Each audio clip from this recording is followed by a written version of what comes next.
ত্রয়োদশ জাতীয় সংসদের সদস্য হিসেবে বিএনপির নবনির্বাচিত সংসদ সদস্যরা শপথ নিয়েছেন।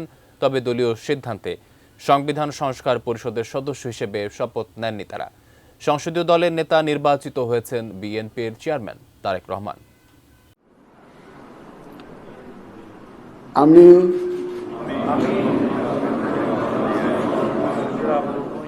সংসদ সদস্য নির্বাচিত হইয়া সরকার গঠনে প্রায় ২০ বছরের অপেক্ষা দেশের অন্যতম প্রধান রাজনৈতিক দল বিএনপির মঙ্গলবার বেলা 11:15টার কিছু আগে জাতীয় সংসদ ভবনের শপথ কক্ষে বিএনপি নবনির্বাচিত সংসদ সদস্যদের শপথ পড়ান প্রধান নির্বাচন কমিশনার এএমএম নাসির উদ্দিন।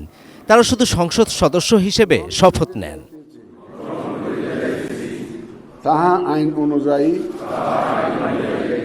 ও বিশ্বস্ততার সহিত সংবিধান সংস্কার পরিষদের সদস্য হিসেবে শপথ নেননি বিএনপির সংসদ সদস্যরা। এর আগে সংসদ সদস্যদের উদ্দেশ্যে দলের এই সিদ্ধান্তের কথা জানান স্থায়ী কমিটির সদস্য ও কক্সবাজার ১ আসনে নির্বাচিত সংসদ সদস্য সালাহ উদ্দিন আহমেদ।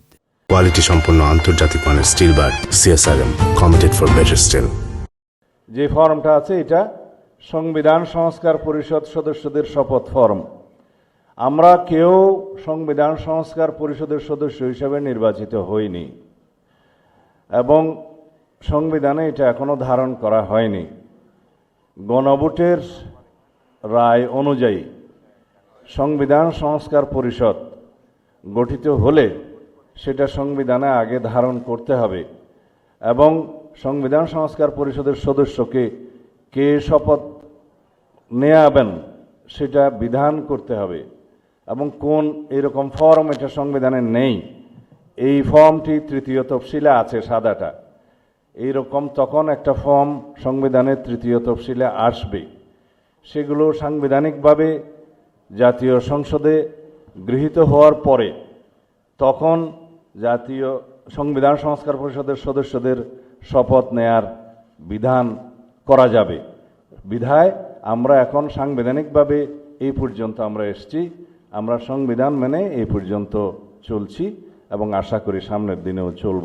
বেলা 11:30টার পর সংসদীয় দলের সভাকক্ষে বৈঠক করেন বিএনপির নবনির্বাচিত সংসদ সদস্যরা। ওই বৈঠকে তারেক রহমানকে সংসদীয় দলের নেতা নির্বাচিত করা হয়। একই সঙ্গে বিএনপির সংসদ সদস্যরা কেউ শুল্কমুক্ত গাড়ি ও সরকারি প্লট নেবেন না বলেও সিদ্ধান্ত হয় ওই বৈঠকে।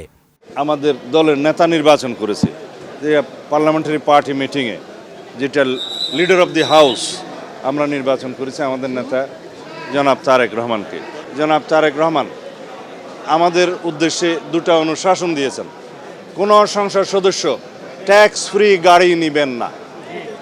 দ্বিতীয়ত, সরকারি কোনো প্লট সংসদ সদস্য হিসাবে গ্রহণ করবেন না।